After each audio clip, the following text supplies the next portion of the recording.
ഇപ്പോൾ ഹീലിംഗ് എന്ന് പറഞ്ഞൊരു പേഴ്സ്പെക്റ്റീവ് ഇന്ന് ഒരുപാട് പോപ്പുലർ ആയിട്ടുള്ള ഒരു വാക്കാണ് ഹീലിംഗ്. എനിക്ക് തോന്നുന്നു ഒരു 10 വർഷത്തിന് മുന്നേ നമ്മൾ ആ ട്രോമ എന്നോ അല്ലെങ്കിൽ ഹീലിംഗ് എന്നൊന്നും നമ്മൾ ഒരുപാട് യൂസ് ചെയ്യാറുണ്ടായിരുന്നില്ല.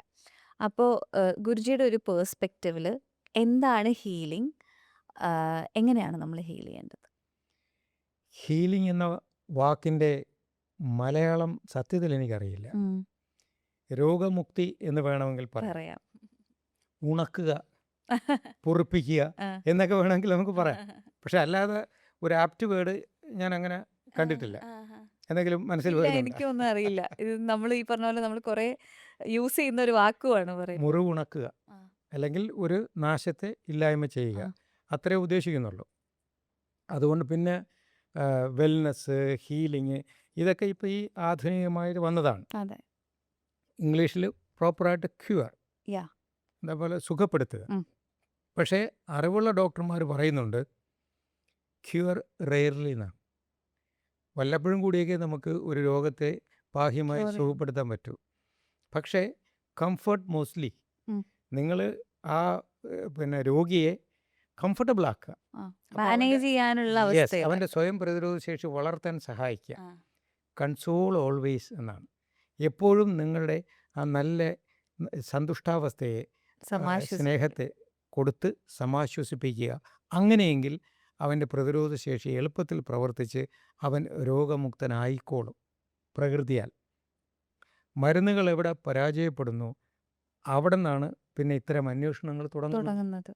ഇല്ലെന്നുണ്ടെങ്കിൽ ആധുനിക മനുഷ്യൻ നേരത്തെ പറഞ്ഞതുപോലെ ഒരു ടാബ്ലറ്റ് കിട്ടും, then why should I bother? Quick fix. പക്ഷേ ക്വിക്ക് ഫിക്സിന് വഴങ്ങാത്തൊരു സാഹചര്യം നമുക്ക് മനസ്സിനും വന്നേക്കാം. ശരീരത്തിനും വന്നേക്കാമെന്നല്ല, വരും. അത് മുന്നേ കണ്ട് നമ്മൾ പ്രിക്കോഷൻസ് എടുക്കുന്നതാണ് നല്ലത്. അതുകൊണ്ടാണ് നല്ല ഡോക്ടർമാർ പറയും prevention is better than cure. അപ്പോൾ അത് ഓരോരുത്തരുടെയും ഉത്തരവാദിത്വമാണ്. മുതിർന്നവർ അത് സ്വയം പരിപാലിക്കുകയും കുട്ടികളെ അതിലേക്ക് നയിക്കുകയും വേണം. ഇന്ന് നമ്മുടെ യങ് ജനറേഷൻ എന്തുകൊണ്ടാണ് ഈ മദ്യത്തിനും മയക്കുമരുന്നിനും ഒക്കെ അടിമയാകുന്നതും അനുസരണയില്ലാതെ ഒരു അലച്ചിലിൻ്റെ ഭാഗമായിട്ട് അവരുടെ ജീവിതം മാറുന്നത് എന്തുകൊണ്ട് എന്ന് ചിന്തിക്കേണ്ടത് ശരിക്കും മെച്യൂർഡ് കമ്മ്യൂണിറ്റിയാണ്. കുറേ ആളുകളുടെ അടുത്ത് സംസാരിക്കുകയും സംവദിക്കുകയും കോൺവെർസേഷൻസ് ഉണ്ടാക്കുകയൊക്കെ ചെയ്യുന്ന ഒരാളാണല്ലോ. ആൾക്കാർക്ക് സ്ട്രെസ്സിനെ കുറിച്ച് ഇങ്ങനെ ഒരു മിസ്അണ്ടർസ്റ്റാൻഡിങ് ഉണ്ട്. അങ്ങനെ എന്തെങ്കിലും ഒബ്സർവ് ചെയ്തിട്ടുണ്ടോ? ഈ ചോദ്യത്തിൽ തന്നെ ഒരു ചെറിയ പരിമിതി ഉള്ളത്. സ്ട്രെസ്സിനെ കുറിച്ച് മിസ്അണ്ടർസ്റ്റാൻഡിങ് വരേണ്ട കാര്യമില്ല. Stress itself is a by product of misunderstanding. Misunderstanding ആണ് സ്ട്രെസ്സിന് കാരണം. പിന്നെ സ്ട്രെസ്സിനെ കുറിച്ച് എങ്ങനെയാണ് മിസ്അണ്ടർസ്റ്റാൻഡിങ് വരും? അല്ല, ഇപ്പം ആളുകളുടെ അടുത്ത് പൊതുവേ നമ്മൾ ചോദിക്കുമ്പോൾ അവർ പറയില്ലേ, എൻ്റെ ജോലി ഇങ്ങനത്തെ ഒരു ജോലിയാണ്, എനിക്ക് ഇങ്ങനെ എന്താ പറയുക, ഈ ഒരു പ്രഷറുള്ളൊരു ജോലിയാണ്, അല്ലെങ്കിൽ ഇങ്ങനെ ഇത്ര നമ്പേഴ്സ് കാണിക്കേണ്ട ഒരു ജോലിയാണ്, അല്ലെങ്കിൽ കുട്ടികളുടെ എക്സാമാണ്. അങ്ങനെ നമ്മൾ വളരെ എന്താ പറയുക സർഫസ് ലെവലിലാണല്ലോ എല്ലാ സമയത്തും റീസൺസ് പറയുക. അപ്പോൾ അങ്ങനെയുള്ള എന്തെങ്കിലും തരത്തിൽ ഉള്ള ഒരു തോന്നൽ ഉണ്ടായിട്ടുണ്ടോ എന്ന് ഞാൻ ചോദിക്കുന്നത്. അതായത് ഇങ്ങനെ കൂടുതൽ ആളുകൾ ഇങ്ങനെയാണ് ഇതിനെടുക്കുന്നത്, പക്ഷേ ദിസ് ഇസ് ആക്ച്വലി ദിസ്, ഇപ്പം ഗുരുജി പറഞ്ഞ പോലെ ഒരു മിസ്അണ്ടർസ്റ്റാൻഡിങ് ആണ് സ്ട്രെസ് തന്നെ എന്നുള്ളിടത്ത്. അപ്പോൾ കൂടുതൽ ആൾക്കാർ വരുന്നത് പലപ്പോഴും ഇങ്ങനെയാണോ? 100%. ഇവർക്ക് അവരുടെ ബലം അറിയില്ല. അതുകൊണ്ടാണ് അവർക്ക് ഈ സ്ട്രെസ് ഉള്ളത്. പ്രകൃതിയിൽ ഞാൻ നേരത്തെ പറഞ്ഞില്ലേ, പ്രാണനാണ് നമ്മുടെ ജീവനായി തെളിഞ്ഞു നിൽക്കുന്നത്. നമ്മുടെ ഓരോ നിമിഷവും ക്രിയേറ്റ് ചെയ്യുന്നത് നമ്മൾ തന്നെയാണ്. അതറിയുന്നില്ല നമ്മൾ. അതാണ് പ്രശ്നം. ഇപ്പോൾ എല്ലാവരും വിധിയെക്കുറിച്ച് പറയും. ആ വിധി ആരാ നിർണയിച്ചിരിക്കുന്നത്? അവനവൻ തന്നെയാണ്. ഞാൻ വിചാരിച്ചു ആരോ ആണ്. അവിടെ അതാണ് അജ്ഞത. ഈ അജ്ഞതയാണ് ഈ സ്ട്രെസ്സിൻ്റെ മൂല കാരണം. അതായത് ഞാൻ ഒരു അന്വേഷണം നടത്തി. ഈ ശിവയോഗമാണ് ഞാൻ പഠിച്ചത്, ശ്രീവിദ്യോപാസന. അപ്പോൾ ശ്രീവിദ്യോപാസനയിൽ നമ്മുടെ ഇപ്പോഴത്തെ ശരീരത്തിൽ നിന്ന് മനസ്സിനെ പുറകിലേക്ക് കൊണ്ടുപോകാം, ധ്യാനത്തിലൂടെ സൂക്ഷ്മരൂപത്തിലേക്ക് പോകാം. അപ്പോൾ ആദ്യം നമ്മുടെ ശ്രദ്ധ ചെന്ന് നിൽക്കുന്നത് അമ്മയുടെ വയറിൽ നമ്മൾ ഒരു ജീവനായി പരിണമിക്കുന്നതാണ് ആദ്യ ഓർമ്മയിൽ വരുന്നത്. അതിനെ കപാലി എന്നാണ് വിളിക്കുന്നത്. കപാലീശ്വരൻ എന്നൊരു ദൈവം നമുക്കുണ്ട്. ശിവൻ്റെ 4 മാനിഫെസ്റ്റേഷനിൽ ഒരെണ്ണമാണ് കപാലീശ്വരൻ. ഈ വടക്കേ ഇന്ത്യയിലൊക്കെ തലയോട്ടിയൊക്കെ കയ്യിൽ വെച്ച് ഡാൻസ് ചെയ്യുന്ന ഒരു വിഭാഗം ആൾക്കാരുണ്ട്. അവർ കപാലികളെന്ന് കാപാലികരെന്നും വിളിക്കും. യഥാർത്ഥത്തിൽ കപാലീശ്വരൻ ശിവൻ്റെ ഒരു അവസ്ഥയാണ്. ഇത് യഥാർത്ഥത്തിൽ നമ്മുടെ മെമ്മറി ബാക്കിലേക്ക് കൊണ്ടുപോയി നമ്മൾ അമ്മയുടെ ശരീരത്തിൽ ഒരു തലയോട്ടി ഫോം ചെയ്യുന്ന അവിടെ എത്തുന്നതാണ്. അതിൻ്റെയും പിന്നിൽ നമ്മൾ ഓർമ്മ കൊണ്ടുപോയാൽ നമ്മൾ ഈ വിശ്വം മുഴുവൻ വ്യാപിച്ച് നിൽക്കുന്ന രുദ്രനായി മാറും. The universe is nothing but bombarding molecules. കേട്ടിട്ടുണ്ടോ?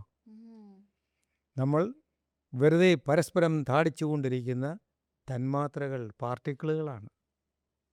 അതെവിടെ നിന്നുണ്ടായി എന്ന് വീണ്ടും മനസ്സിന് പുറകിലേക്ക് കൊണ്ടുപോയാൽ everything is evolve from a big bang. ഒരു ഭുങ്കാരത്തിൽ നിന്നുണ്ടായി.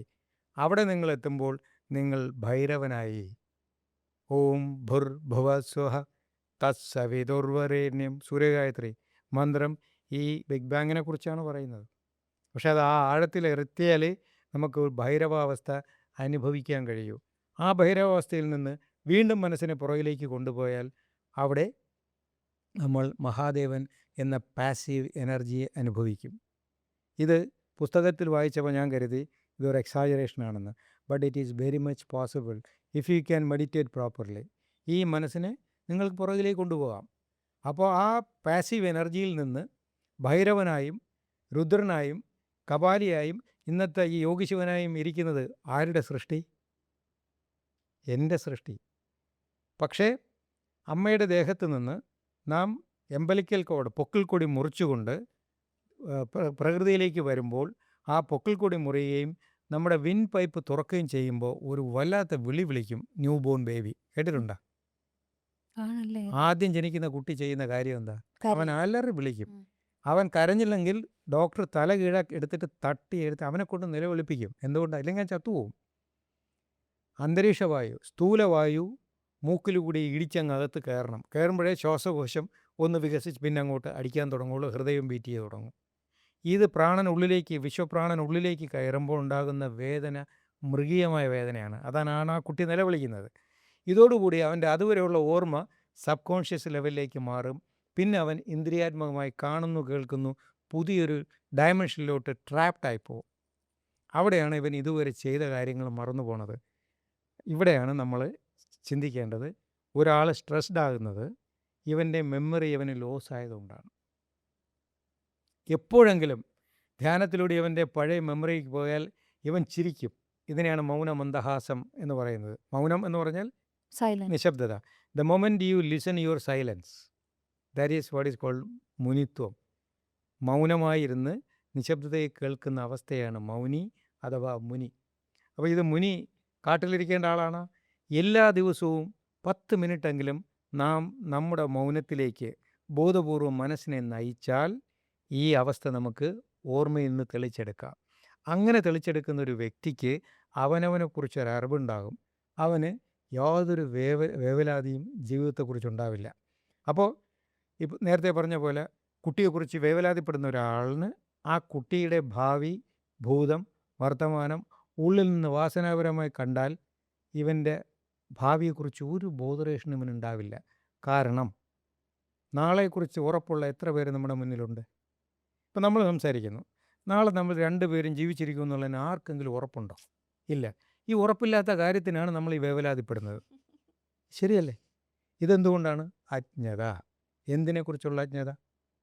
നമ്മുടെ യഥാർത്ഥ ഉണ്മയെക്കുറിച്ചുള്ള അജ്ഞത. അത് ഒരു ബാഹ്യശാസ്ത്രവും നമ്മെ പഠിപ്പിക്കില്ല. ആന്തരികമായിട്ടുള്ള ദൃഷ്ടി, അന്തർദൃഷ്ടി അഥവാ യോഗദൃഷ്ടി, 3-ാം കണ്ണ്. നിങ്ങൾ ഇവിടെ ഇന്ത്യയിൽ സ്ത്രീകൾ ഇവിടെ കുങ്കുമം തൊടും, പുരുഷന്മാർ ചന്ദനം തൊടും. എന്തിനാ? നമ്മുടെ 6th സെൻസ് ഇവിടെയായിരിക്കുന്നത്. സോ ബ്രൂർ മധ്യേ ശിവസ്ഥാനെ എന്നാണത് പറയുന്നത്. മനസ്തത്ര വിലീയതേ. നമ്മുടെ എല്ലാ ചിന്താ തരംഗങ്ങളും അടങ്ങി 6-ാം ഇന്ദ്രിയം ആക്റ്റീവ് ആകുന്ന നമ്മുടെ പൂർവ്വബോധം അല്ലെങ്കിൽ ഭാവി ബോധം തെളിഞ്ഞു വരുന്ന കേന്ദ്രമാണിത്. അവിടെയാണ് സ്ത്രീകൾ കുങ്കുമം തൊടുമ്പോൾ they will be aware of that pineal gland active ആകും. പുരുഷന് ചന്ദനമാണ് വേണ്ടത്, കാരണം അവൻ മാസ്കുലൈനാണ്. പക്ഷേ ചന്ദനം ഫെമിനൈനാണ്, കൂളിംഗ് ആണ്. ഇതവിടെ കൊടുക്കണം. അപ്പോൾ ഇങ്ങനെ ഈ ഉപാധികൾ അല്ലെങ്കിൽ സിമ്പലുകൾ ഉപയോഗിച്ചുകൊണ്ട് ഗുരുക്കന്മാർ വലിയ വലിയ സയൻറ്റിഫിക് ഫാക്റ്റുകളെയാണ് നമ്മുടെ നിത്യജീവിതത്തിൽ പകർത്തി തന്നിരിക്കുന്നത്. അപ്പോൾ ഇവിടെ ഈ സ്ട്രെസ്സിന് മൂല കാരണം നമുക്ക് നമ്മെക്കുറിച്ചുള്ള അറിവില്ലായ്മയാണ്. അതിൻ്റെ ഒറ്റമൂലി എല്ലാ ദിവസവും ഒരു ചിട്ടയായിട്ട്, ഒരു ശീലമായിട്ട് 24 മിനിറ്റ്, 5-10 മിനിറ്റ് തുടങ്ങുക. ഈ നമുക്കുള്ള 24 മണിക്കൂറിൽ ഒരു ദിവസത്തിൽ 1 മിനിറ്റ് വച്ച് ഒരു മണിക്കൂർ എടുക്കുക. അങ്ങനെ 24 മിനിറ്റ്, ഒരു നാഴിക എന്ന് പറയും. 24 മിനിറ്റാണ് ഒരു നാഴിക. 60 നാഴിക ചേരുന്നതാണ് ഒരു ദിവസം. ഈ 60 നാഴികയിൽ ഒരു നാഴിക നാം നമ്മുടെ മനസ്സിനും ശരീരത്തിനും വേണ്ടി സ്വസ്ഥമായി മാറ്റിവെക്കാൻ കഴിഞ്ഞാൽ ഇന്ന് നാം കാണുന്ന സ്ട്രെസ് എന്നല്ല, ഒരു രോഗവും ഒരു ദുഃഖവും നമ്മെ കീഴ്പ്പെടുത്തില്ല.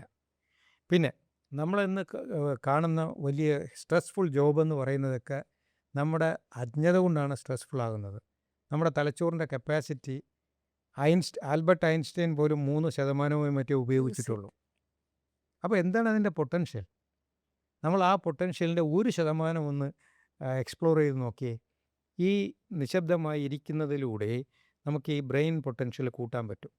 മാത്രമല്ല, ഈ ബ്രെയിൻ വൈബ്രേഷൻസിനെ നമ്മുടെ ഹൃദയ തരംഗങ്ങളുമായി യോജിപ്പിക്കാൻ കഴിയും. Union between brain and heart is called yoga. ഇത് ഒരു ശീലമാക്കിയാൽ ഇന്ന് നാം കാണുന്ന ഒരു പ്രശ്നമല്ലാതാകും. പിന്നെ ഏത് വലിയ സന്തോഷവും അത്രയും വലിയ സന്തോഷവും അല്ലാതാകും. You should not be carried away with situations. അത് സന്തോഷമായാലും ദോഷം, അമിതമായാൽ ദോഷമാണ്. സങ്കടമായാലും അമിതമായ ദോഷമാണ്. You must know how to manage it equally.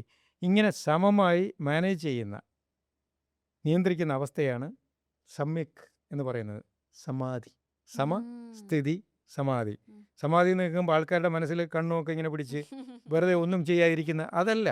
ജീവിതത്തിൻ്റെ ഗുണത്തെയും ദോഷത്തെയും വൈരുദ്ധ്യങ്ങളെ സമമായി ഹാൻഡിൽ ചെയ്യുന്ന അവസ്ഥയാണ് സമാധി, സമസ്ഥിതി. അത് നമ്മൾ അറ്റൈൻ ചെയ്യണം. അതായിരിക്കണം നമ്മുടെ പ്രഥമ ദൗത്യം ജീവിതത്തിൽ. അതിനൊരു ശീലം വേണം. നമ്മൾ സ്വയം ചെയ്യുക, നമ്മുടെ കുട്ടികളെ അത് പഠിപ്പിക്കുക, സമൂഹത്തിലത് പ്രചരിപ്പിക്കുക. അങ്ങനെയെങ്കിൽ ഇന്ന് കാണുന്ന ഒരു ദുഃഖവും നമുക്കൊരു ദുഃഖമല്ലാതിരിക്കും. വലിയ സുഖമെന്ന് ധരിക്കുന്നതും വലിയ സുഖമാകാതിരിക്കും. അതൊരു വലിയ സമമായൊരവസ്ഥയാണ്, സുഖമുള്ളൊരവസ്ഥയാണ്.